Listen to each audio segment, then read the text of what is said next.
بسم الله الرحمن الرحيم قل أعوذ برب الناس ملك الناس إله الناس من شر وسواس الخناس الذي يوسوس في صدور الناس من الجنة والناس إن الله وملائكته يصلون على النبي يا أيها الذين آمنوا صلوا عليه وسلموا تسليما صلى الله تعالى عليه وعلى آله وصحبه وسلم تسليما سبحان ربك رب العزة عما يصفون وسلام على المرسلين والحمد لله رب العالمين. Amen. Shukran, Imam C. Bishop, you have the floor, please. Thank you, Chairman. Lord God Almighty, you are our refuge and our strength, our stronghold. You are the one who protects us and defends us in this nation, the Gambia.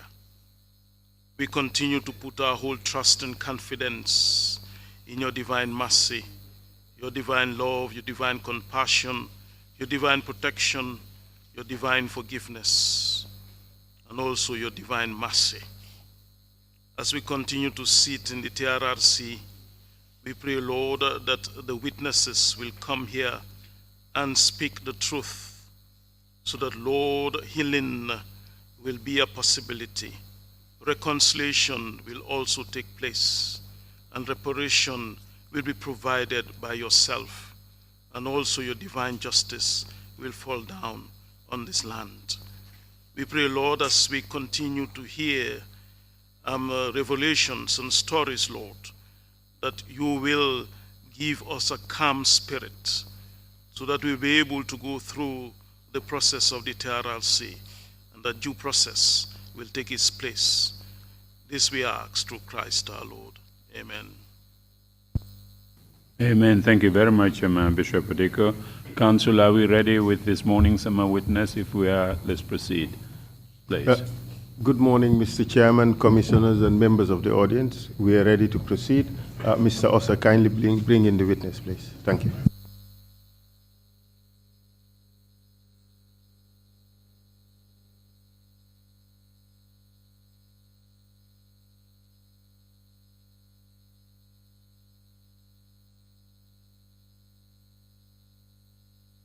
Mr. Chair, some housekeeping matters.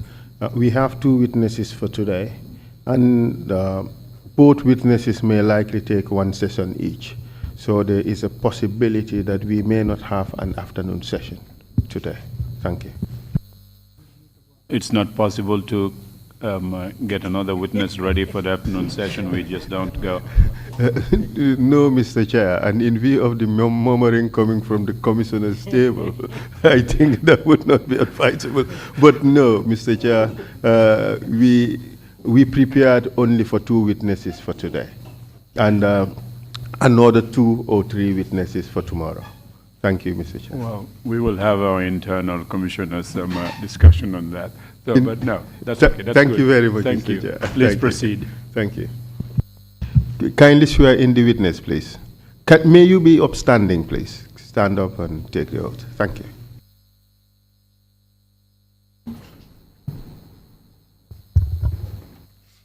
I, OUMIE JANGE. Man, OUMIE JANGE. Wolof interpretation, please. I, OUMIE JANGE. Man, OUMIE JANGE. Man, OUMIE JANGE. Who swear that Mange watne. I'll speak the truth, Dina wax dëgga. the whole truth, Duma wax dara lu dul dëgga.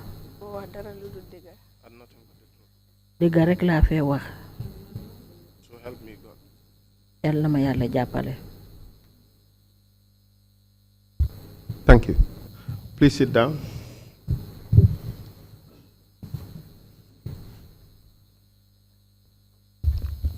Madam Witness, welcome to the TRRC. Wolof interpreter, are you there? Yes. Seede bi ñu ne ñu ngi laa dalal fii ci TRRC. The sound coming out of the interpretation booth is very low. Could we have that adjusted, please? Technicians?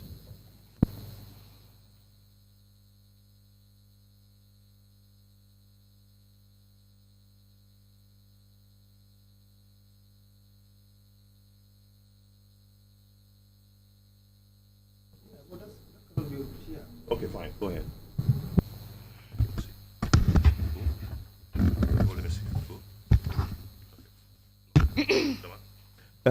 We give it a try again. Perhaps the microphone in the interpreter's booth could be turned off while I speak. Otherwise, we would have 3 microphones on, and that may affect the sound. Could you test the interpreter's booth? Could you test whether the sound coming out of your microphone is high enough to be heard in the hall?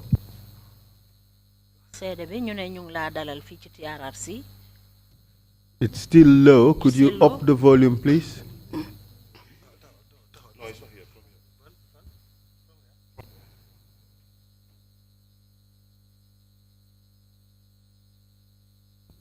Could you try again, please? Assalamu alaikum, ñu ngi leen di nuyu fii ci TRRC. Could you draw the microphone closer to you? No, one should go back. Go ahead. Assalamu alaikum, ñu ngi leen di dalal fii ci TRRC. It's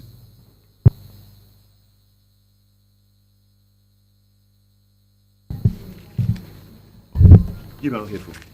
Give it a headphone. Huh?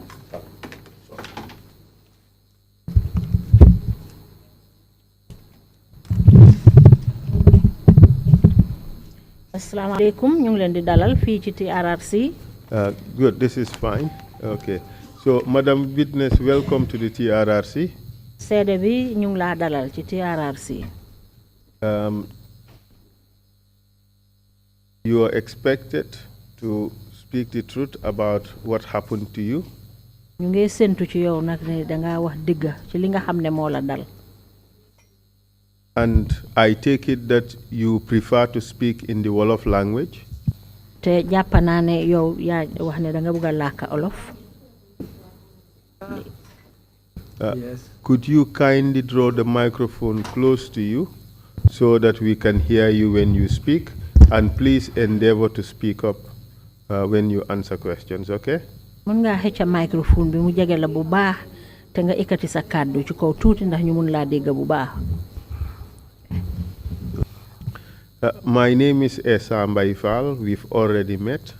And my role this morning is to assist you to narrate your story to the commissioners. Do you understand? Man maa ngi tudda Esa Mbaifal. Gisee nañ ba pare. Man nag tey suma taxawaay tey fii mooy pour ma dimbali la nga mun ñoo nettalil li nga xam ne moo la dal. What is your full name? Naka nga tudda? Man maa ngi tudda OUMIE Jagne. My name is Imu Jagne. Where were you born, OUMIE Jagne? OUMIE fan nga juddoo? Maa ngi juddoo Banjul, number 2 Gloucester Street. I was born in Banjul, number 2 Gloucester Street. OUMIE, waxal ci kaw ñu mun laa dégg. Xam naa jaañee ñi ndeewoo nañ tey ba suur. So waxal ci kaw ñu mun laa dégg. Okay, speak up a little bit. Where were you born? 2 Gloucester Street, Banjul. I was born at number 2 Gloucester Street in Banjul. What is your marital status at the moment? Jamono ji ndax yaa ngi sëy? Waaw, maa ngi sëy. Yes, I'm married. And what's your husband's name? Sa jëkkër naka la tudda? Lamin Sibi. My husband's name is Lamin Sibi. Good. So where do you live at the moment, Mrs. Sibi? Jamono ji fan nga dëkka, Mrs. Sibi? Maa ngi dëkka Bakaw Farokono. I'm living at Bakaw Farokono. Not Dinkokono, it's a different place. No, Dinkokono is a different place from Farokono. Okay, no, I just wanted to clarify that. You know. So, do you remember April 10, the year 2000? Do you remember that date? Ndax fàttaleku nga bési fukki fan ci weeri April atum 2000. Esa leen rek laa la bëggoon a laaj mooy balañ doon ñëw si Yes, TRRC bi. I want to ask you one thing before we come to the TRRC. Because of justice must be done before TRRC. Justice must be done before TRRC. Madam Sibe, we would give you a chance at the end of this hearing for you to tell us what are your thoughts and what you wish to see happen. So perhaps maybe the ideas or questions you may have, you could leave them to after until you finish your testimony. Then we would give you a chance to talk about them. Madam Sibi, suñ laajte ak tontu bi bu jeexee dinañ la may yow nga wax li nga xam ne moo di sa xalaat waaye fi mu nekk nii mun ngaa dencaagum sa xalaat ak loo ñu bugg a laaj ba jamono jooju su jotee nga mun koo laajte. Is that okay with you? Anna. That's all right. Good. So now tell us whether you remember the date 10 April 2000. Léegi wax ñu ndax fàttaleku nga fukki fan ci weeru April ci atum 2000. The 10 and 11 April rek laa mun a fàttaleku mooy biñ ma jamee fetel. I can remember only the 2 dates, 10th and 11th of April. That's the time when they shot me with a gun. Do you recall the year? Fàttaleku nga at bi. Ban at la woon ñaari bés yooyu nga fàttaleku ci ban at la woon. Déedéet mënuma koo fàttaleku. No, I cannot remember the year. From what you can recollect, did this event you're talking about happen more than 10 or 15 years ago? Yow ci li nga mun a fàttaleku xew-xew bi moo xew ndax passé woon na fukki at wala fukki at a juróom ci gannaaw.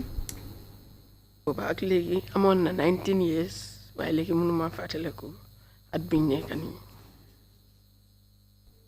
It is almost 19 years since it happened, but I cannot remember exactly the year.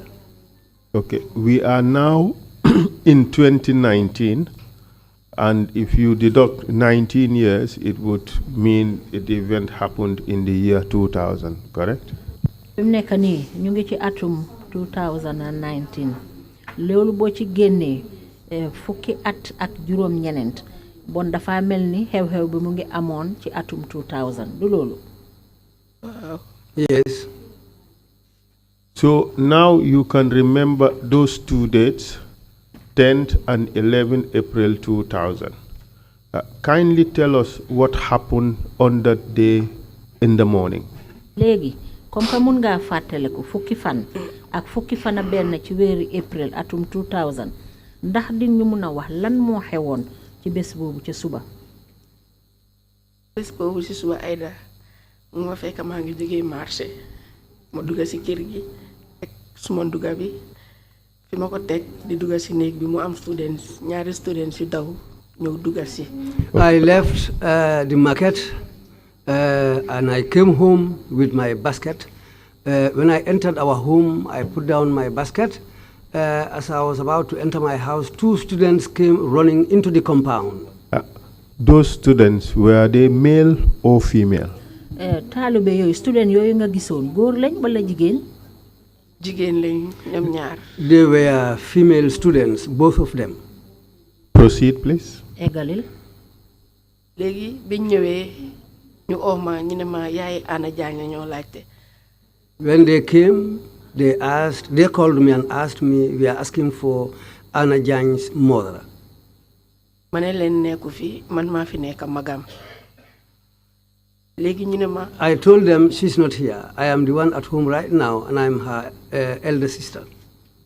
Léegi ñu ne ma soldaar yi pare yi ñu ngi ko toppa ak fetel di daw ma ne leen fan ñu ne ma boori ay jiiti prison Joshua la ñëwee ñun ñu daw si ñëw toppaleen moom ngi taalal di dema ñoom.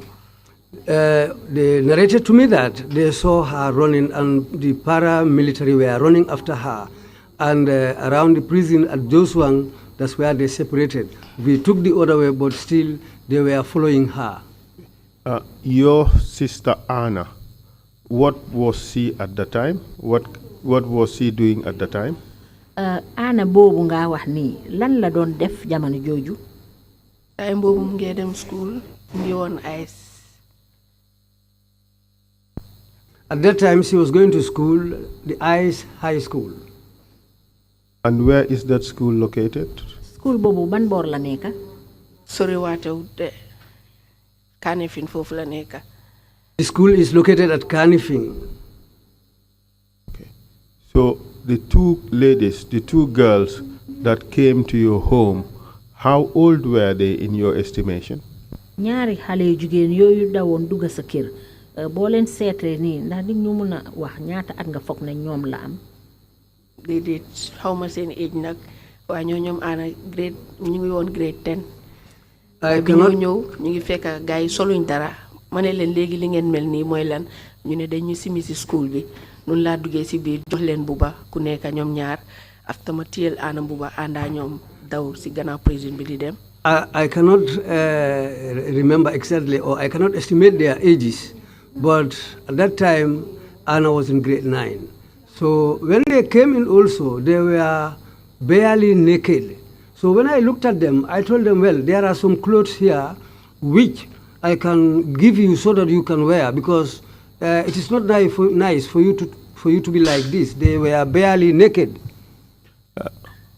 Did they explain to you what happened to their clothes? wax nañ la lana jot seen yére yi. ñoom dañ ñëw rek ñu ne dañ leen fekk si classe bi ñu simi leen ñoom ñëpp so ñoom ñetta noonu lañ trayé daw génna. When the paramilitary came in, they took off their clothes in the classroom. The paramilitary forced them to take off their clothes in the classroom, and that's how they decided to escape and run out of the school. The interpretation is adding a little more than the witness has provided.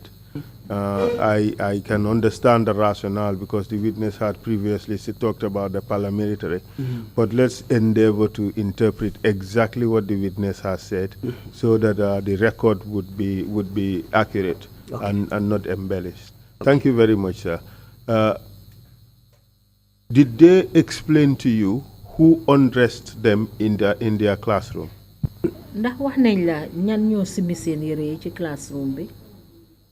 ñoom dañ na pare yi ñoo leen fa fekk simi leen bañ set buñ leen simee dañ leen jiital di leen yóbbu ñoom ñu tray ba daw génna ñoom ñetta si biir classe bi. They were it's the paramilitary who took off their clothes in the classroom.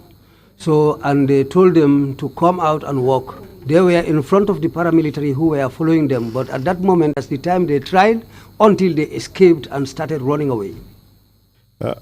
You said 3 of them were in front and they escaped. Is that right? nga wax ne ñoom ñetta ñoo nekkoon ci kanami paara yi ba pare ñu dal di rëcca du loolu la. ñoom la woon ñoom ci seen boppa ni ñëwee explainal ma ko noonu laa ko waxee man fekkuma fa woon nag. Yes. te ñu ñëw si kër gi wax ma ko noonu lañ ma ko waxee. That's how they explained to me when they came into the compound. This is how they narrated the story to me, and that's how I also narrated it here. So when they explained that it was 3 of them who were in the front and they escaped, which 3 were they referring to? bañ la waxee ne ñoom ñetta ñoo nekkoon ci kanami paara yi waaye nag gannaaw gi dañ rëcca yan ñetta lañ wax noonu ñoom ñan la limal ñu ñetta ñoo ñan la. moom la ak ñaari xaritam mi man noonu lañ ma ko waxee ñoom ñu try bi rëcca génn ñëw daw dem. There were 3. One of them and the other 2 were her friends. These are the 3 people who escaped together. You mentioned 3 people. 2 of them came to your house. Who is the 3rd person? dang fi tudda ñetti nit de ñaar yi ñoo egsi sa kër ñetteel bi moom kan la. mooy suma raka bu jigéen bi Anna. She's my younger sister Anna. That's the 3rd person. And Anna, what's her last name? Anna moom naka la santa. Anna Jagne la tudda. Her name is Anna Jagne. Earlier you told us that she was in grade 9 in ICE High School, correct? dang ñu njëkkoon a wax ne mu ngi woon grade 9 ci Ice High School noonu la. waaw. Yes. And would that make her around 15, 16 years old at the time? ndax waroon naa toll ci atum fukki at ak juróom wala fukki at ak juróom benn jamono jooja. atam war naa toll ci diggante boobu. waaw. Yes. So she was a young girl at the time. bon mel ni moom jànqa bu ndaw la woon jamono jooju. waaw jànqa bu ndaw la woon. Yes, she was a young girl. And your testimony is that you were told that the entire classroom or students in that entire class were stripped of their clothing except for their underpanties or their undergarments. bon wax nga ne ñi nekk ci seen biir classe boobu ñoom ñëpp dañ leen simmi ba mu des seen jiital yi nga xam ne moom lañ amee woon. waaw. Yes. gars yi ñëwee si kër gi ni ma leen gisee ñoom loolu lañ ma explainal man tamit noonu laa ibee suma armool jox leen yére ñaar ñooñu so ñoom it ñu won ma yoon bi ñuy daw di toppi Anna. So that's how they arrived at my home. They were just wearing their undergarments. So that's how I opened my cupboard, took out some clothes, give it to them, and they continued saying that they were going to follow Anna. At this time, where was your home? jamono jooju fan nga dëkkoon. maa ngi dëkkoon Kanifing gannaaw Baptist School. I was living at Kanifing at the time, just behind the Baptist school. When you left your house together with the two girls, where did you go to? ba nga jógee sa kër nga ànd ak ñaari xale jigéen yooyu fan ngeen jublu foo leen dem. dañ génn jublu daw doore ko gannaaw prison di dem ñoom ci seen bopp ñi maa woon yoon bi. When we left our home, they were in front of me, and we went just behind the prison. They were showing me the way where to go.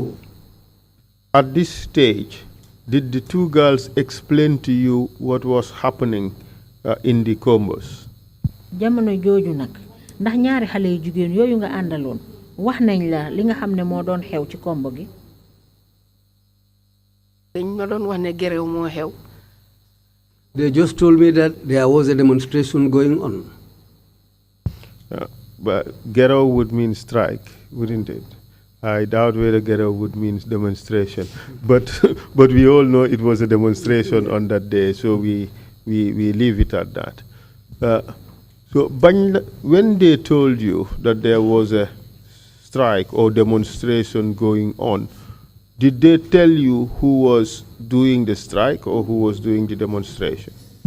bañ la waxee ne am na gerew wala ñaxtu yoo xam ne mu ngi doon am ndax wax nañ la ñan ñoo doon def gerew yooyu wala ñaxtu yooyu.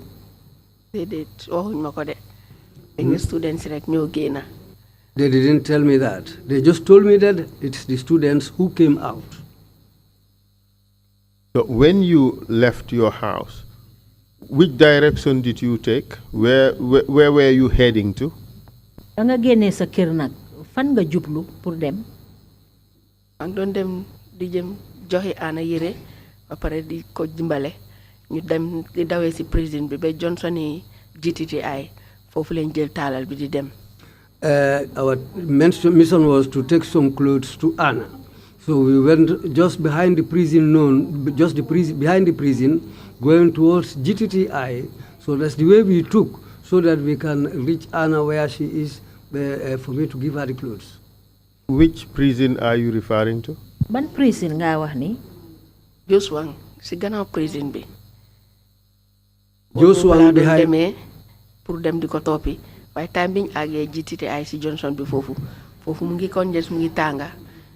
pare yaa ngi dóor nit ñi students yi tam a ngi xeexa ñoom ñu ngi taal moto yi foofu. It was behind the Joshua prison. But by the time we arrived there, the place was so congested that it was difficult because the students were also angry. They were fighting with the paras. This is what happened at that stage. The witness said that when they arrived at GTTI, that place was hot. the paras were beating the students, and the students were also fighting them, and they were burning vehicles. Yeah, okay. Do noonu nga ko waxee? waaw nit loolu laa gis foofu. Thank you. time boobu man maa ngi daw di dem tamit. But at that time, I was also running, going. We want to have a good understanding of what the situation was like at that point when you arrived around GTTI. All right. When you arrived there, could you tell us where the paramilitaries were? Were they to your right, to your left, behind you, or were they to your right, ahead of you?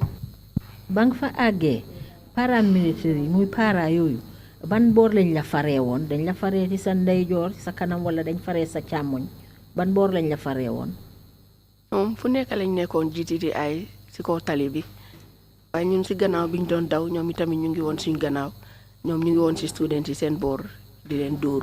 ñu ngi daw di dem maa ngi dem di utali aana.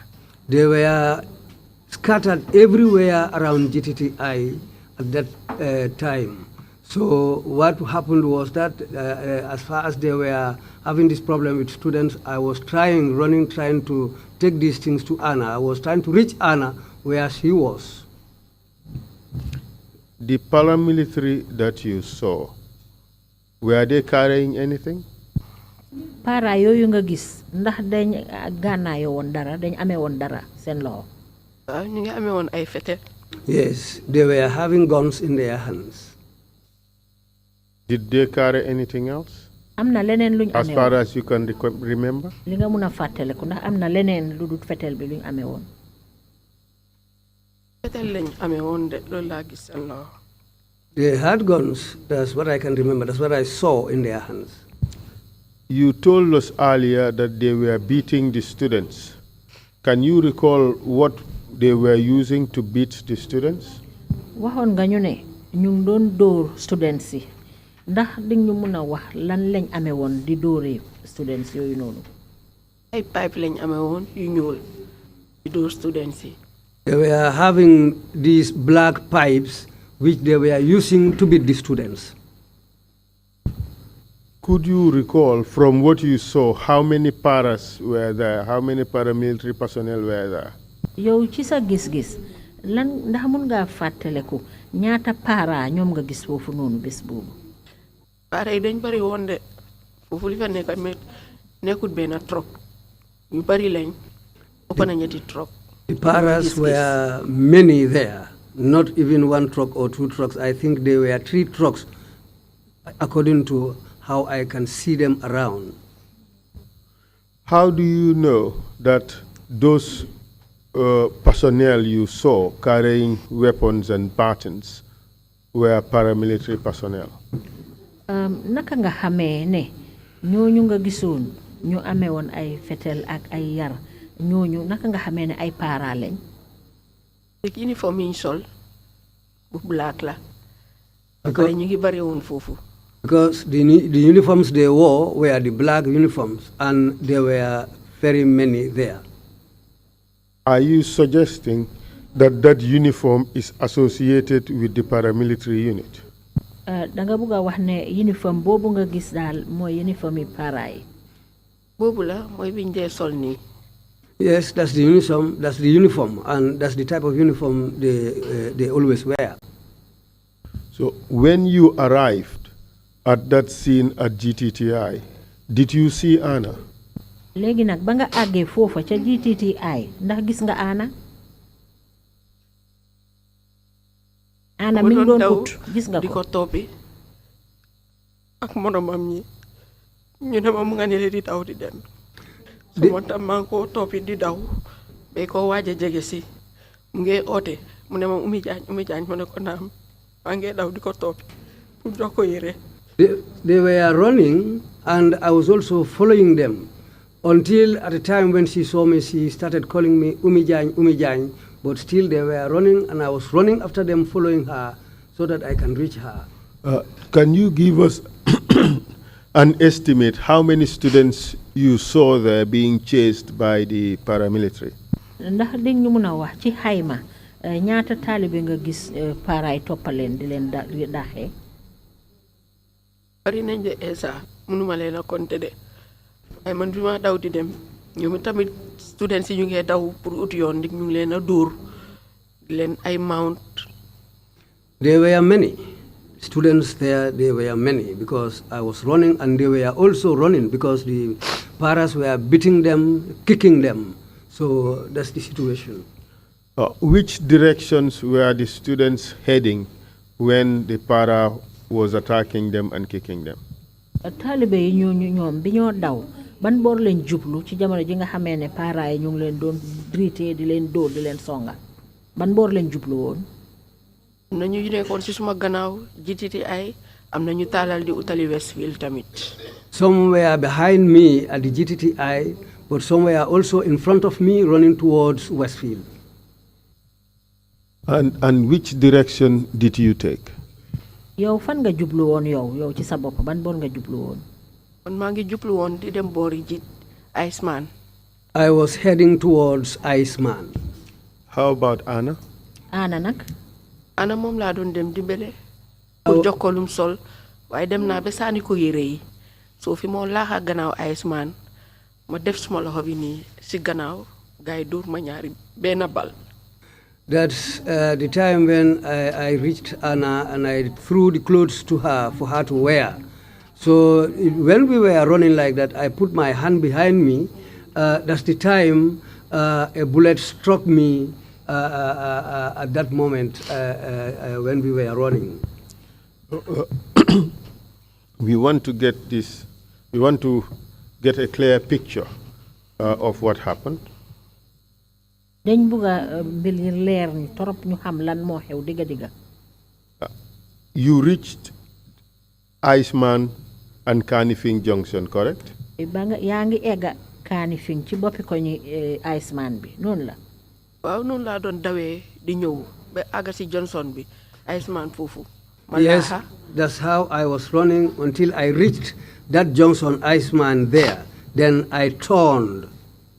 At that point at Iceman, before you were shot, did you see Anna? jamono jooju ba nga eggee Iceman ba lañ la doon jam fetel bi ndax gisoon nga Anna. waaw seenoon naa ko mu maa yuuxu man tamit maa ngi ko wax ne ko taawal ma jox la sa yére. Yes. lu mas mu baax ma naan la after bi ñu demee ba foofu si laa gisatu students yi man si laa ko jox sànni mbuba bi maay laaxa fekk moom laaxa na maay laaxa ñu dóor ma fetel. Yes. def nii ma ne soldaar bi gaañ nga ma mu ne ma soo taxawatee ma sutaat la. Yes, yes, I saw her. That's the time when I reached her, I threw the clothes to her. I told her, I brought these things for you. Then, that's the time when we turned. Then, when I was running, that's the time when the bullet struck me. Then I told the soldier that, you have wounded me. The soldier told me that, if you stop, when I get to, I'll shoot you again. Do you know whether Anna was able to pick those clothes you threw at her? yére yooyu nga sànni woon Anna ndax xam nga ndax jotoon na ci yére yooyu. waaw ndik sànni woon naa ko. Yes, I threw the clothes to her. I think she got them. So you suggested that after you took the turn from Iceman towards Kanifing, that's when you were hit by a bullet on your arm. bon mel na ni danga ne bi nga demee Iceman ba laxa noonu ci Kanifing jamono jooju ci lañ la jam bali fetel bi. waaw si lañ ma jam fekk sànni naa ko mbuba bi ma jokk ko ba pare may laaxa si koofi Iceman bi si lañ ma dóor bal bi. Yes. ma def nii ma ne soldaar bi gaañ nga ma mu ne ma soo taxawee ma sutaal la fi ma dawee fi ma koofaatee rek mu toppa ma rek dóor ma beneen bal muy ñaar. Yes, I threw the clothes to her. Then that's the time when I turned to run. So at that moment, that's the time when the first bullet struck me. Then I told the soldier that, you have wounded me. She said, the soldier told me that, yes, if you stop, I will shoot you again. So I continued trying to escape. That's the time the second bullet struck me. The person that shot you, which of the forces did he belong to? Was it para? Was it soldier? Was it police? Which of the forces did he belong to? Kila fetel nonu mom fan la fété para la wala soldat la wala police la. Para la du sol para la ku gata la xamna ko. Is paramilitary. He's a short man and I know him. Don't tell us where he lives. All right? You would write it down on paper and the commission would have it. But don't tell us where he lives publicly. You understand? Bul ñu wax fan la dëkk de dinañ la jox kayit nga bind turam ñu jox ko commission bi ci secret waaye bul wax turam. See, I don't think the witness. Do you know the name of the person? Do you know? You only know where he lives, correct? Okay, yes. So we would give you a piece of paper, and you turn off the microphone, and with the assistance of the usher, you would write down the place where he lives. Or he lived at the time, correct? All right? Bul wax fan la dëkk de bëggun nit ñi xam ko waaye usher bi dina ñëw dimbale la jàppale la jox la kayit fayal sa microphone bi. Turn off the microphone. Ngeen bind fan la dikkoon jamono jooju.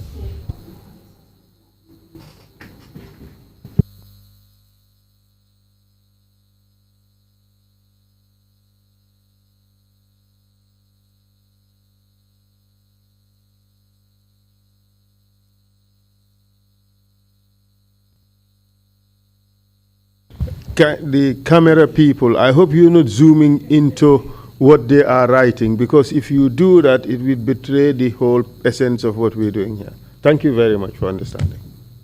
Thank you. Thank you.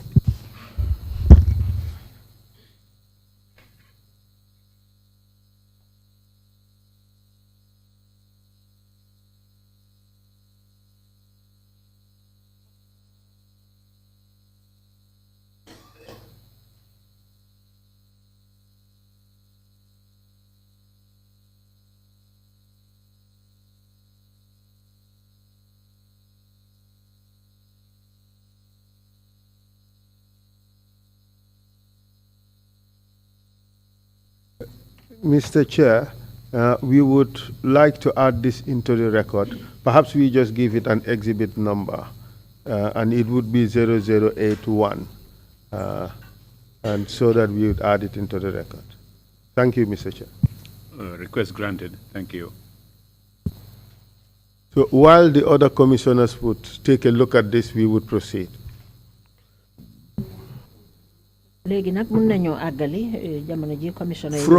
From what you said, it appears that you had a conversation with the person who shot you. Yow ci ni nga waxee nii bon dafa mel ni yow am na ay kàddu yoo xam ne wéccee wante nga ak ki nga xam ne moo la fetel. Correct? Dëgg la. Wow. Yes. Tell us exactly what you told him. Wax ñu lan nga ko wax. Ko gis ma ne ko fetel nga ma suma tasee moom dama ko dee wax ma ne ko yaa ngi ma fetel si loxo suma tasee moom duma dee wax dara. Yes, dem yoonam. I told him that you shot me, and even after that, when we meet, I used to tell him that you shot me, but he doesn't say anything. He will just continue and go away. But we would come to that later. But as at the time he shot you for the first time, did you say anything to him? If you did, tell us what you told him. Dinañ ñëw ci loolu ci kanam waaye jamono jam la fetelee am na dara loo ko wax su fekkee ne am na loo ko wax ñu lan la. Wax ma ko dara daf ma fetel rek si loxo ma ne ko yaa ngi ma fetel mu ne ma soo taxawaatee ma fetelaat la fi ma dawee mu dóor ma beneen ñaareeli bal bi si suma loxo bi. I didn't tell him anything. I didn't tell. taxawee foofu noonu benn waay ñëw fekk ma suma loxo baa ngi def nii mu xotti si suma manaan bi taka suma loxo bi si kaw. Yes, I didn't tell him anything. After he shot me, I told him, you shot me. Then he said, if you stop, I will shoot you again. So that's the time when I started going away, he shot me for the second time. Then that was the time when some people came who were helping me. Then I thought, a man came, and then I tore off a piece of my cloth, and they to help me to tie my hand. Bul jiitu yaakamti tontul rek li ma la laaj su ko defee dinañ dem ndanka ndanka ba ba ngaa egsi d'accord. All right, thank you. So when you told the shooter that you have shot me, gaañ nga ma ci loxo, did you have a good look at him? ba nga waxee ki la fetel ne ko fetel nga ma de gaañ nga ma ci loxo ndax seetlu nga ko bu baax moom ci boppam. seetlu naa ko bu baax dama gëstu xool ko. Is that how you recognized him? noonu nga ko xàmmee. waaw. Yes. At what stage did you know where he lived? Was it at the time you looked back at him, or was it subsequently? kañ nga xam fan la dëkka bim la fetelee noonu ba nga xool ko rek ci nga xam fi mu dëkka ndax gannaaw boobu ci nga xam fan la dëkka. gannaaw boobu laa xam fi mu dëkka. It was after that incident that I came to know where he lives. Can you tell us the distance between the shooter and yourself as at the point you spoke to him that you have injured me? di ñu mun a wax sa diggante ak ki la fetel naka la tollu jamono jim la fetelee ba nga di ko wax naan ko yow day gaañ nga ma seen diggante naka la tollu woon bayal bi. diggante bi gudda na tuuti rek ak fi ma laaxee Iceman si laaxalaa am na koof bu fa nekk. Well, there is some little distance between us.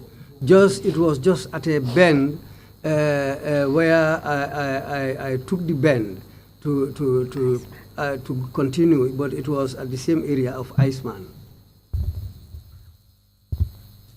Could you give us an estimate? Could you look at this room and give us an estimate? Or you can take reference to any point outside this building? Seetal fiñ toog nii nga jox ñu xayma rek ne diggante bii la ba fële wala su fekkee ne weesu na loolu nga wax ñu diggante fii ba fiñ génnee ci biti noonu naka la toll. ma ko fifinde waaye diggante bi gudda na tuuti comme fi ñoom on daat toog ak bunta bi noonu laa ko mën a estimater daal.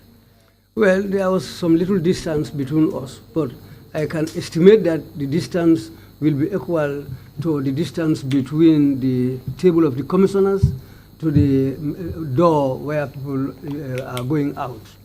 You mean this main entrance door or the gate? Bunta bi ñu toog nii la wala ca bunti kër ga? ci bunta bi la ci biti.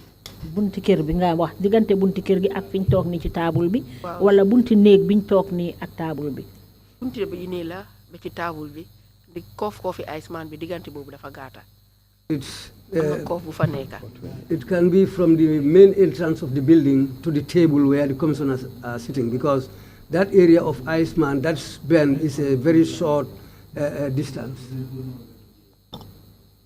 Okay. So when the shooter responded to you, you heard him clearly, correct? Léegi ki la fetel bim la tontoo noonu dégg nga ko bu baax noonu la. waaw dégg naa ko bu baax. Yes, I heard him clearly. And could you tell us exactly what he told you?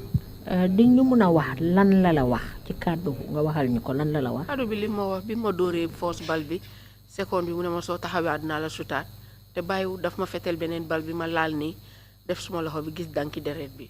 Yes, after he shot me the first time, I told him, "You've shot and wounded me." He said, "Yes, if you stop, I'll shoot you again." Shortly after that, he shot me again. When I looked at my hand, I saw my hand bleeding again. And what happened after that shooting? The second shooting. Gannaaw bum la fetelee ñaareeli yoon bi lan moo xew? fa am boy bu doon romba moma dimbele mu xotti ci suma manaan bi taka suma loxo bi ci kaw. There was a boy who was passing. He came to me when he saw my dilemma. He came to me and I tore a piece of my cloth to tie my hand up. Who tore a piece of your your clothes to tie your hand? Who did that? Kan mo xotti sa malaan bi pour takka sa loxo bi kan la? ena xale bu góor la xawma ko daf ma doon dimbale ndi gis na suma loxo bi mu ngee naaca rek. He's ma dóor bal. Yes, he's a young man. I don't know him, but he was just helping me to tie up my hand because I told him that they shot my hand with a bullet. You said you were wearing a wraparound, which is malan. So clearly you were not wearing a school uniform. Bon ci sa wax daal yow nga ne malaan nga oddoo woon bon loolu leer na ne daal soluloo woon uniforme. déedéet soluma woon uniforme. No. Suma raka moo doon jànga man dama ko doon dimbale ji. No, I wasn't wearing a uniform. It was my younger sister who was going to school, and that's why I left home to go and help her. So was it therefore obvious to everyone that you were not part of the demonstrators, the student demonstrators for that matter? Bon nag loolu moom leer na ci ñépp ne yow bokkuloo woon ci taalibe yi nga xam ne ñoo doon def ñaxtu yooyu comme soluloo woon uniforme. Microphone. Tontu waatal li nga wax loolu taalal microphone bi. bokkuma woon dama doon dimbale ji suma raka ñu dóor ma ñaari fetel ci suma loxo bi.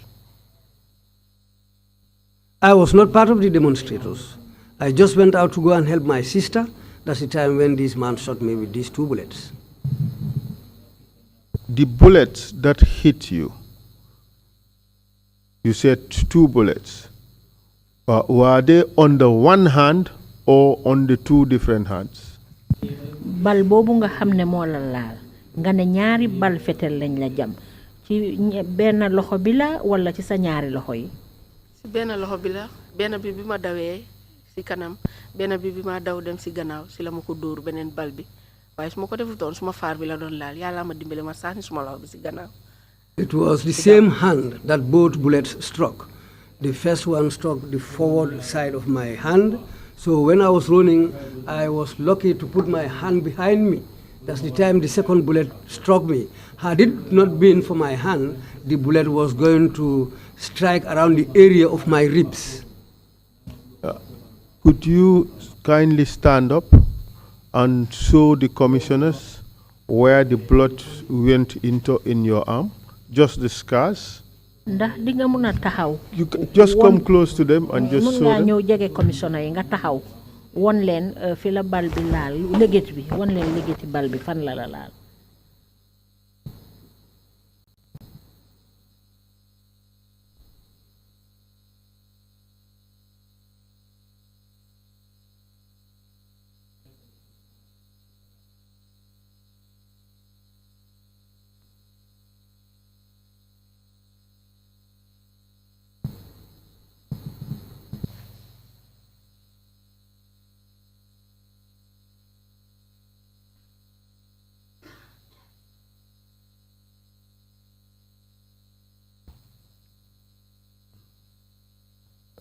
Thank you very much. You may take a seat. Thank you.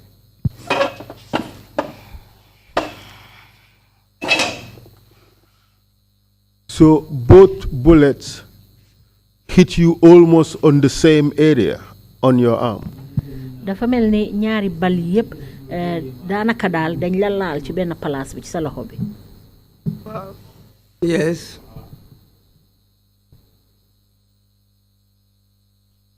And when this good Samaritan reached you and cut off a part of your wraparound, your cloth, and tied your hand, did anything else happen? Bi xale bu góor bu baax boobu am yërmande ñëw dimbale la xotti sa malaan bi takka ko ci sa loxo bi gannaaw loolu nag ndax am na dara lu xew? waaw bi mu xootee malaan bi takka ko suma loxo bi dafa ne ma toog mu dem uti ji moto. Yes, when he tore a part of my wraparound and tied up my hand, he told me to sit down. He was going to look for a vehicle. And what happened next? Lan moo xew gannaaw boobu nag bi mu la waxee loolu ba pare? fa dem Red Cross uti ji moto. He went to the Red Cross to look for a vehicle. And then?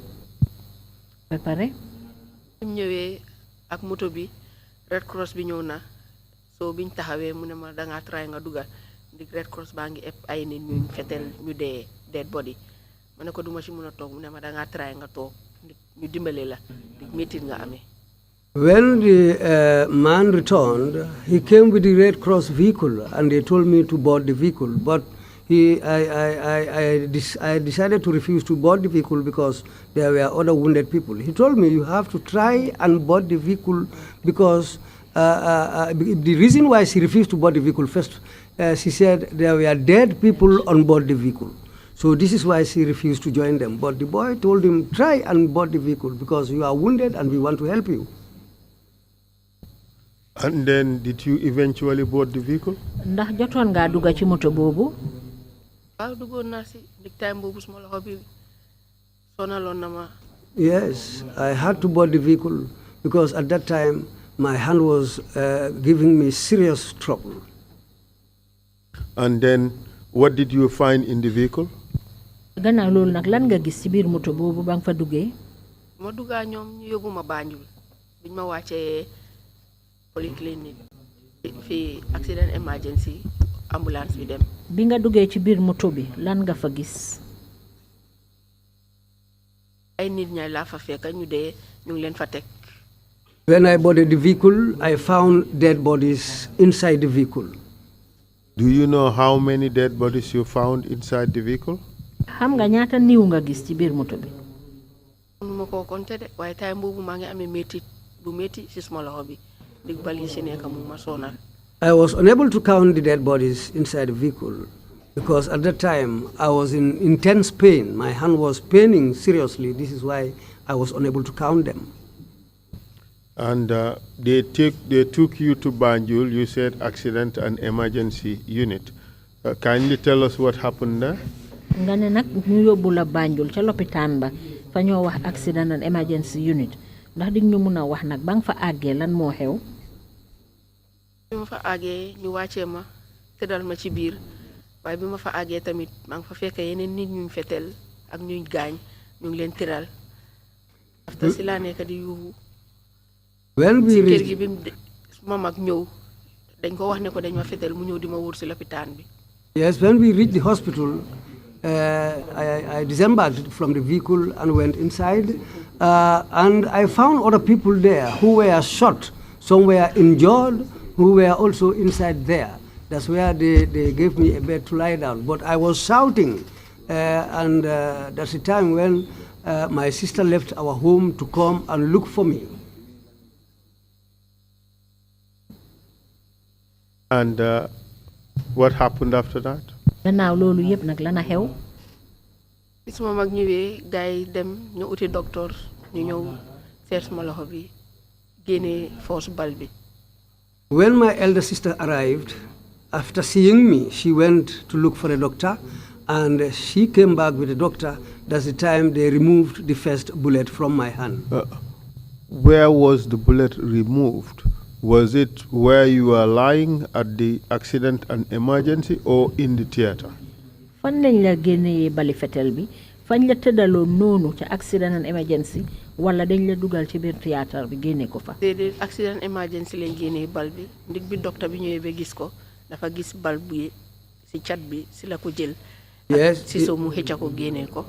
It was taken out, the bullet was taken out from my arm at the accident and emergency unit because when the doctor arrived, he was able to see a little part of the bullet which was lodged in my arm.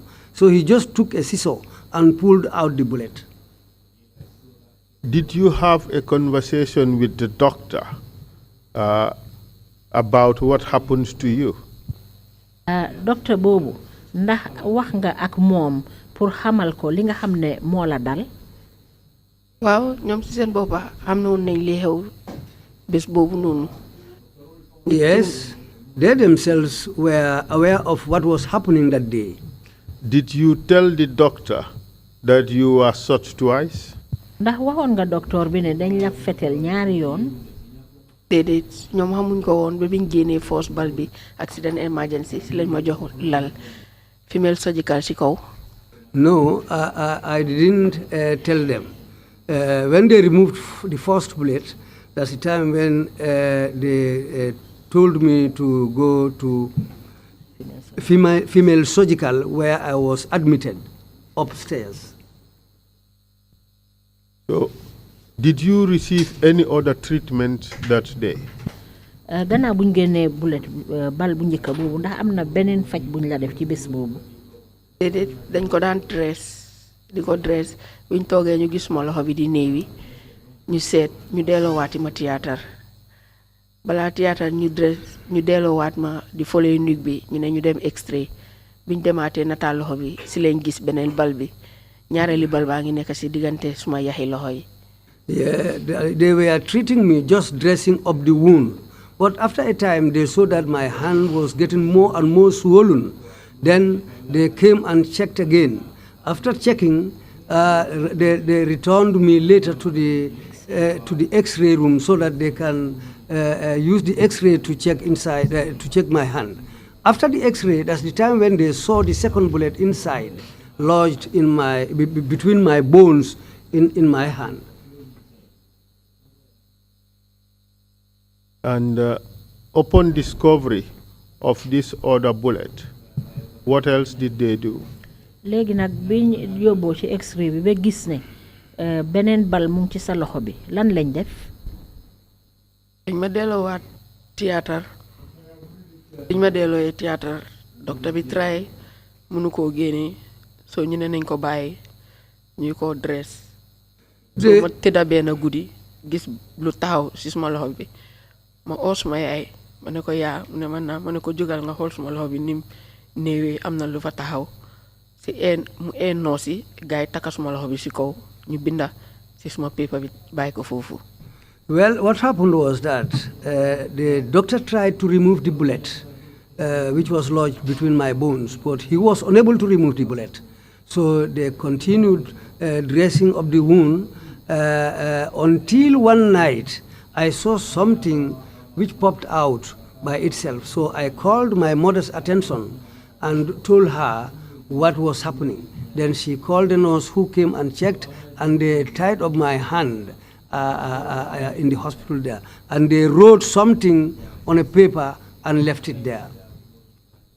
When your mom and the nurses got up and examined your hand, do you know what was it they saw protruding or standing in between your bones, or sticking out in between your bones, as you call it? Bi noosi ak sa yaay ñëwee seet li nga xam ne moo nekkoon noonu ci sa loxo bi ndax xamoon nañ lan moo jógoon noonu génn ci sa loxo bi. dama ko wax suma yaay ma ne ko ñaareeli bal biñ ma sut moo génn nii suma yaay ne ma kon ñaareeli bal lañ la sut ma ne ko waaw suma yaay jooy. I told my mom that this is the second bullet that they shot me with. Then my mother asked me, did they shoot you twice? Then I said, yes, they shot me twice. And that's the time when my mother cried again. And after the nurses took note of what they found in your hand, what happened subsequently? Léegi ba noosi jëlee kayit binda li nga xam ne moom lañ gis ci sa loxo bi gannaaw loolu nag lan moo xew. docteur yi bi ñëwee round seet man danga fa nekkoon bi ñëwee round seet maa suma mag gars yi seet suma paper bi riit ko gars yi ñëw seet suma loxo bi niñ ko takkee soo mu oo ñu noo si nekka moo ni mu ne leen lii wàccaat na mu ne leen nañ leen tryaat chance su ñëwaatee ñu try ñu égal ko ñu operate ko.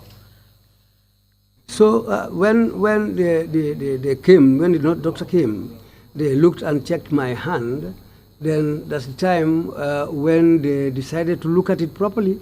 Then they said, okay, we will try a second chance to take her back and see if we can operate the hand and remove whatever is inside there. Did you say that when the doctors examined your hand, that thing which you saw sticking out in your arm was not seen again? Then they decided to leave it at that. Are you suggesting that the bullet that was lodged in between your bones at one point was sticking out quite clearly. But when it was your arm was examined the next day, it had gone back inside your arm, correct? Bon da nga bëgg wax ne bali fetel boobu ñu la jamoon ci sa biir diggante yax yi dafa jékki-jékki rek génn ci sa biir der bi ci biir loxo bi waaye nag gannaaw bi biñ ñëwee seetaat ko dafa delluwaat dool nga wax. waaw dafa taxaw bal bi si boppam génnul de waaye chef bi moo taxaw ekati suma der bi mooy time boobu maa ngi am beneen opération bi si la nekk si diggante bi bu rëccaat dugga. Yes, the bullet didn't come out by itself. It pushed up the skin of my body, which stuck out, which like something was inside. So after they checked, later on, the bullet went back inside. So that's why they were unable to remove it at that time, but because the bullet had gone back inside my arm. Did you have another operation as a result of this? Ci kaw loolu nag ndax amaatoon nga beneen opéré boo xam ne defaat nañ la ko. waaw bi mu duggee noonu bala ma doon dem théâtre dama daan dress fekk opérateur nañ ba génnee force bal bi beneen bi fi ñu ko doon war a génnee foofu yàlla def bi ñoo génnee bandage bi pour dress ñu gis bal bi si biir morceau bi mu ngi fa si laa ne suma yaay xool nga bal bi ma ikkati ko nii ma ne suma yaay bal baa ngi nii mu ne suma yaay jël ko suma loxo mu ne ma isil gars yi continuer di dress suma yaay ne leen déedéet doo leen ko mën a dress oo leen docteur bi mu ñëw so noonu la gars yi ooyee docteur bi docteur bi ñëwee gars yi égalaat ma théâtre. Yes, they were able to remove the bullet later, but what happened was that when they came to check my arm, the wound this time, they decided they were dressing me continuously. So this time when they came to dress my hand, the bullet itself fell inside the bandage. So when they removed the bandage from my arm, they saw the bullet inside. Then I called my mother's attention and told her that here is the second bullet which was lodged in my arm. Then my mother took it from me and said, now, okay, they should call the doctor to come and see how to go ahead with the dressing of your hand. Were they able to remove all the particles from the bullets that were lodged in your arm? Ndax mënoon nañoo génnee nag lépp loo xam ne rek moo àndoon ak bali fetel boobu nga xam ne moo duggoon ci sa biir loxo bi. biñ demee théâtre docteur bi gis bullet bi dafa opératat beneen sayti suma loxo bi mooy opération bu gudda bi ci la gars yi seet ne suma sidit bi ñu ne dafa am fi dog ba pare tojiti bali fa nekka dafa sori ak yax yi duñ ko mën a laal ba loxo bi tane tuuti. Yes, when they checked my hand back at the theater, after removing that second bullet, they checked, and after the doctor looked at my hand, they said that one of my muscles has been damaged. So, and there were some fragments which were still lodged in my hand. But after they checked, the doctor said they cannot touch it at that present moment. They have to wait until the wound gets a little bit better. Then they will try to see what they can do with the fragments which remained in my hand. Okay, just for the record, instead of muscle, the witness said vein. One of the veins was damaged. So, do you still have elements or particles of the bullet lodged in your arm? Ndax ben tay tojiti bal yooyu nga wax ne mu ngi ci sa loxo bi ndax ba tey mu ngi ci sa loxo bi génnee wuñ ko. demoon naa ba suma loxo bi wér tane naa may dem physiothérapie so bi ma demee di dem massage ci lopitaan bi foofu suñ ko laalee ma ne leen suma loxo bi li ngeen bugga duma ko mën a defee noonu ñu ne ma kon nga bàyyi ma ne leen waaw ñaareel bi ma demaat am pain ci docteur bi ma wax ko mu ne ma kon nañ try ñu demal la extrait. Yeah, well, this is how it happened. I used to go to the hospital to have physiotherapy on the hand, but sometimes it pains me, and whenever they touch that area, when it pains me, I tell the nurses. Then after they checked, they said, okay, then I think you should go back to the theater so that they can check up your hand and see what can be done afterwards. And was it later on discovered that there were remnants of the bullet still in your arm? gannaaw loolu ndax gisoon nañ ne benn tey tojuti bullet yooyu tojuti bal yooyu mu ngi des ci sa biir loxo bi. biñ ma bindalee docteur bi bi ma bindalee ma dem extrait bi ma demee extrait ma yóbbuwaat ko ci docteur bi mu ne ma lii moo tax sa loxo bi duñ ko mën a massage ndi tojuti bal yaa ngi fa ba pare dañ screw sa loxo bi ay screw lañ fa def moo tax sa loxo bi du ma move. Yeah, this is it. When after the doctors checked me, after my hand healed a little bit, then the doctor looked at my hand after the X-ray, the other X-ray. Then he told me, this is why your hand is still paining, because we cannot touch it. Then that's the time when they wrote another prescription for me, so that they can check my hand again.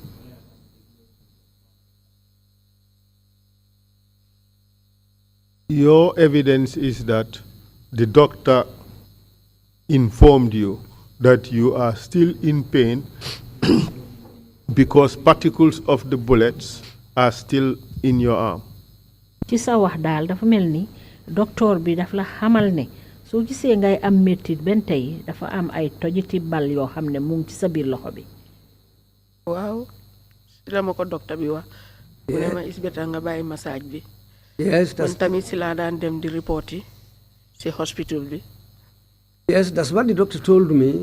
This is why I stopped the message that I used to receive from them.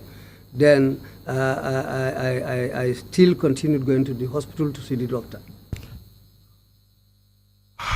For how long were you hospitalized at the female wing of the RVTH?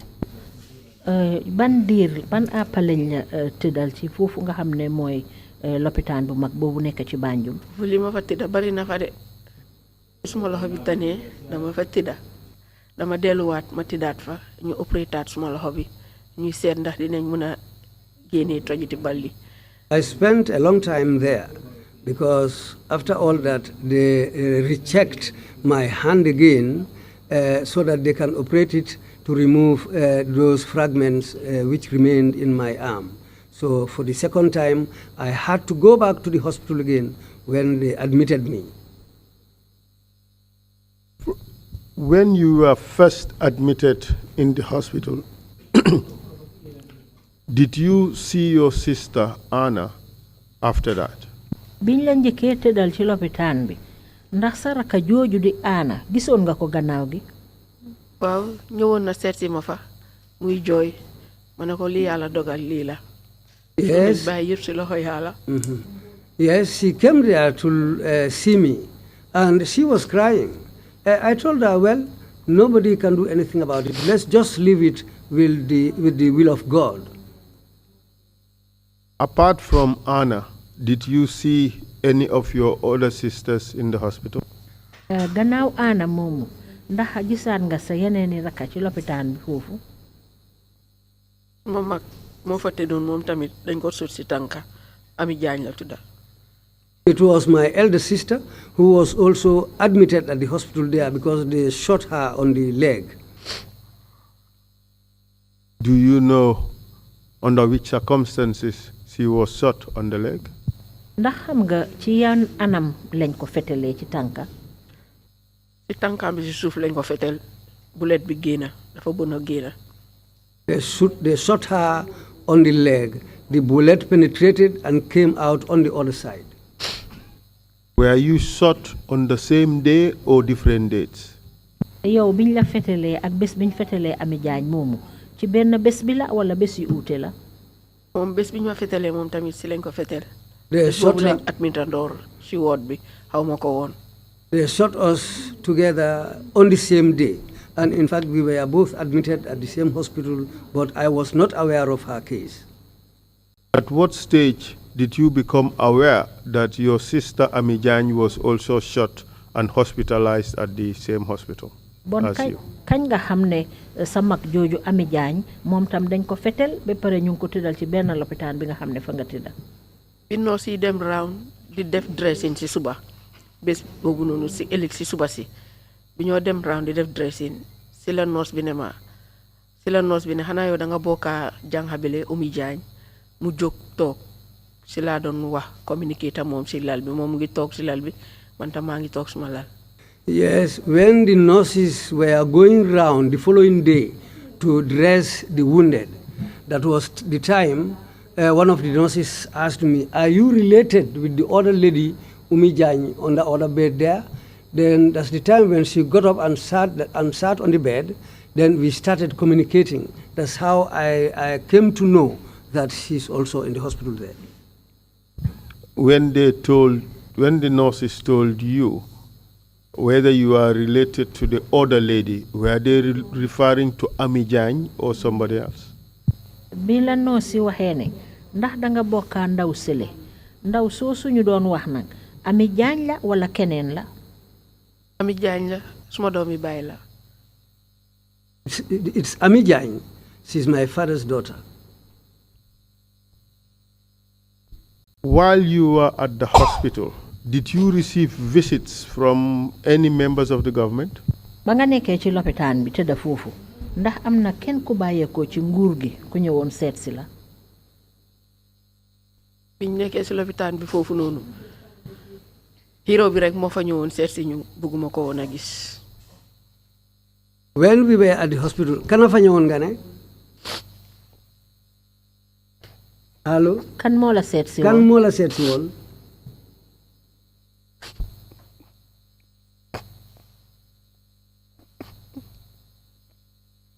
Yaya Jammeh moo ma seet si woon. It was Yaya Jammeh who came to the hospital to come and visit us.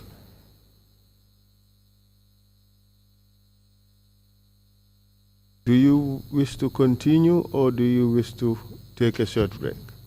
bugga nga eggali wala ñu may la nga dal tuuti naa ko def dinaa eggali. I will continue. Thank you very much. You and Ami Jang, were you on the same ward with others who were injured from the April 10-11 incident?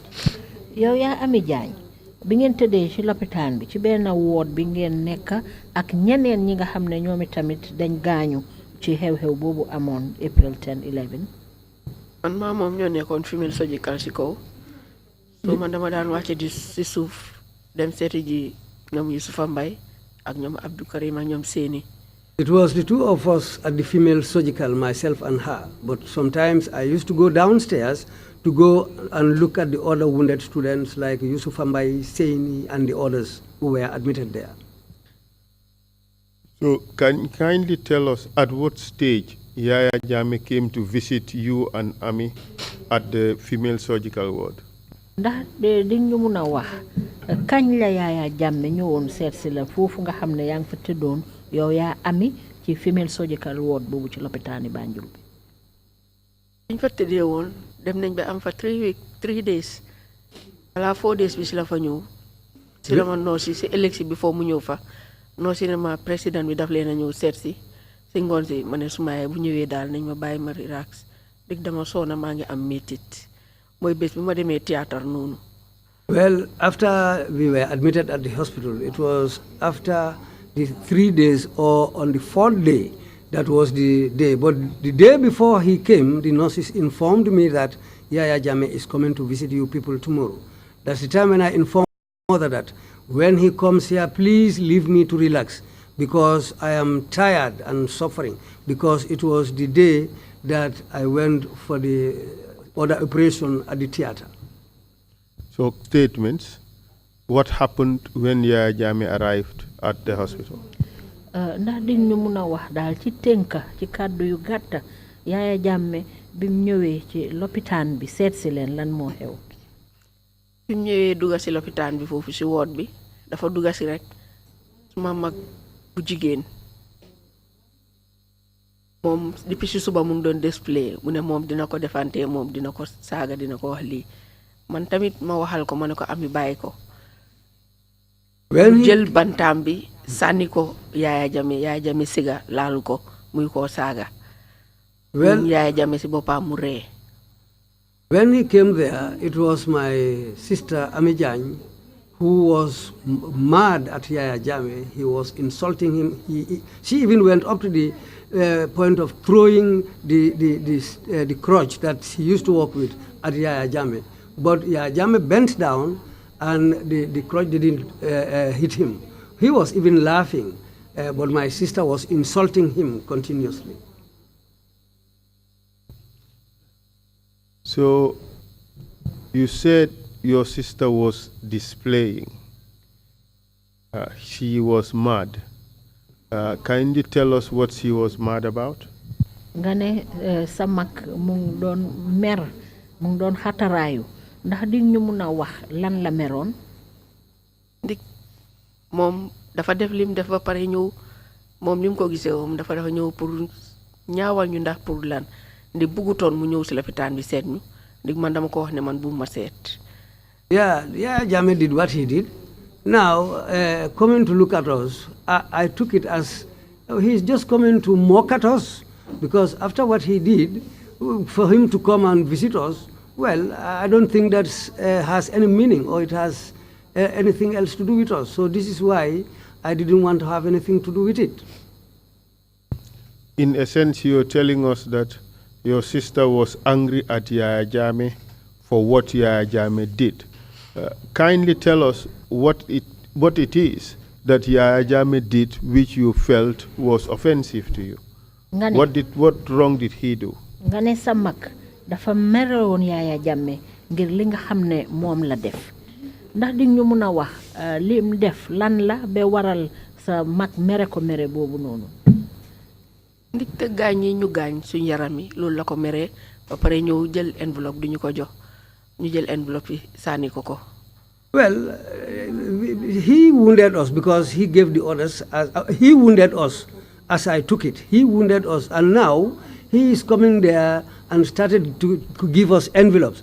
We gave him back the envelopes, or we threw the envelopes back at him, so that we saw him that we don't want his money.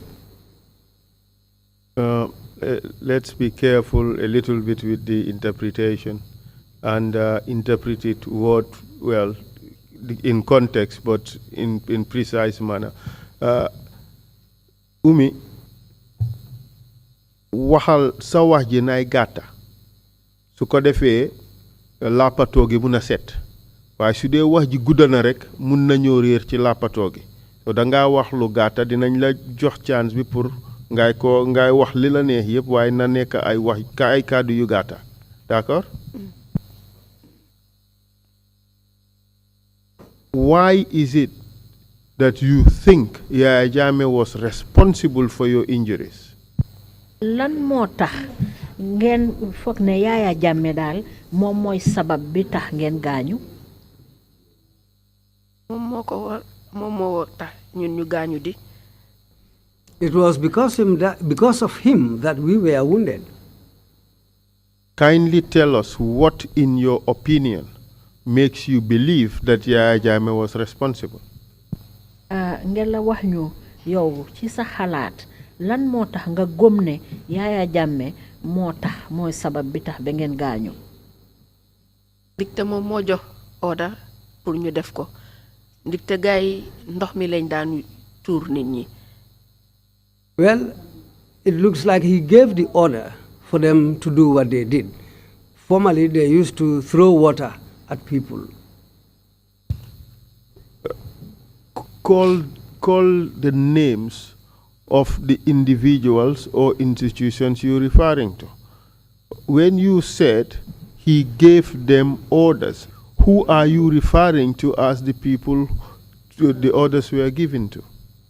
Léegi tuddal ñu bu dee ay nit la wala ay mbootaay wala ay liggéeykaay su fekkee ne danga wax ne moom Yaya Jammeh moo leen jox ndigal ñooñu nga wax ne moo leen jox ndigal ñooñu ñooy ñan? moom moo jox gaa yi ndigal pour ñu jóg. ñan ñooy gaa yi ñoom Aïssatou Ndiaye Sédi déggoon naa si turam si la bokka. I heard Aïssatou Ndiaye said his name, that she was part of it. Aïssatou Ndiaye, did she do anything to you? Aïssatou Ndiaye daf la def dara.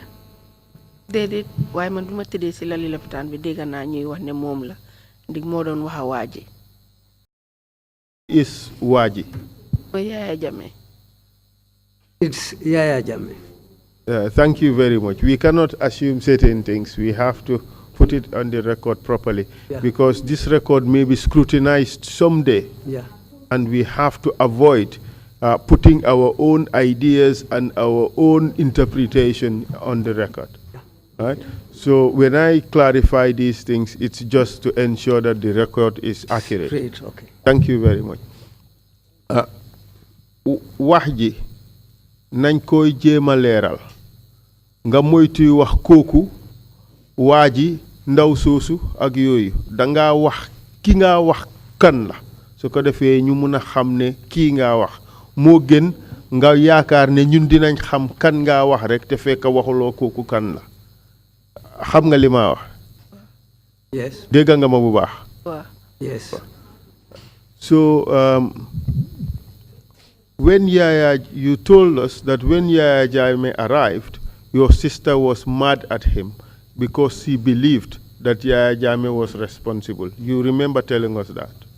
Nga ne Yaya Jammeh bi mu ñëwee sa mag daf ko mere woon ndaxte gëm na ne moom mooy sabab bi tax ba ngeen gaañu loolu nga wax. Waaw. Yes. And it is your belief that Yaya Jammeh gave the orders. That's what you said. Te yow da nga gëm Yaya Jammeh moo joxe ndigal loolu nga wax. su ko joxe moom moo joxe ndigal boobu. Yes. The orders. Mr. Chair, we have just a little more ground to cover with this witness. So I'd propose that we just proceed with the witness, and when she finishes, we take the morning break. Thank you very much, Mr. Chair. In your view, what orders did you believe Yaya Jammeh gave? Ci yow sa ngum lan nga foog ne mooy ndigal yi nga xam ne moom la Yaya Jammeh joxe. Orders to do what, or orders for what? Ndigal yi nga xam ne moom la joxe mooy. ndigalam mooy ñu sut rek ndig gaañ nañ ñu. The order was for them to shoot because we were wounded.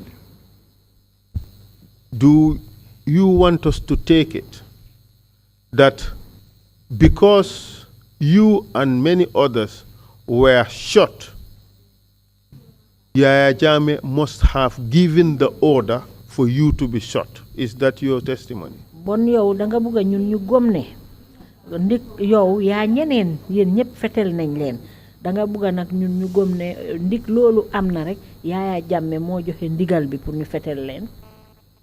ndik time boobu moom moo nekk borom digga bi su joxutee ndigal kenn du jóg benn paramilitary di jóg di fetel. At that time, he was the head of state. So I believe that the orders should come from him for the paras to shoot us. And it was because of this view you were angry with Yaya Jammeh when he visited the hospital. Ndik yéen seen gis-gis boobu loolu moo tax ngeen mere Yaya Jammeh ba mu ñëwee seet si leen ci lopitaan bi. waaw loolu moo tax ñu gën koo mere ndik te moom bu joxe wutoon ndigal kenn duñ gaañ kenn. Yes, that's why we were angry with him, because if he had not given the orders, they wouldn't have wounded us. Could you tell us what your sister told him when he arrived at the hospital, when Yaya Jammeh arrived at the hospital? Ding ñu mëna wax sa mag lan kàddu la doon wax Yaya Jammeh ba Yaya Jammeh ñëwee seet si leen ci lopitaan bi. moom dafa jël bantaam bi rek sànni ko mu siga muy saaga si woot bi Yaya Jammeh gaayam yi di ñëw mu ne leen nañ ko bàyyi. Yes, when they entered the ward, my sister threw her stick or walking stick at Yaya Jammeh. He bent down, but he was laughing, and his security were coming towards my sister, but he told them to leave her. Of course, it did not come out in the interpretation, but did your sister utter any words at Yaya Jammeh? Ndax am na yenn kàddu yoo xam ne moo génnee ci sa mag boobu jëm ci Yaya Jammeh? déedéet fàttale ko nga ko de. I cannot remember the words. See. Who was insulting in the word? Kan moo doon saaga ci moom word ci boppam moo doon saaga. moom kan? moom Ami Jaañ. It was kan la doon saaga? Yaya Jammeh la doon saaga. she was insulting Yaya Jammeh. Do you recall? Fàttaliku nga kàddu yim doon wax lan la? déedéet saaga yooyu duma ko mën a génneewaati di ko wax. Those insults were ugly. I cannot repeat those insults here. This is an investigation. This is a national investigation. We want to know everything that happened. If you recall exactly what she said, no matter how ugly you think those words are, we need to know. Lii gëstu la. We want to know exactly what your sister said to Yaya Jammeh. maa ngi laa wax ne lii gëstu la boo xam ne pour réew mi la ñun dañ bugg a xam lan la sa mag wax Yaya Jammeh. di ko saaga rek di ko yaa joxe order. Saying to Yaya Jammeh that you gave the orders for us to be shot. She continued insulting, but still those insults are very dirty insults.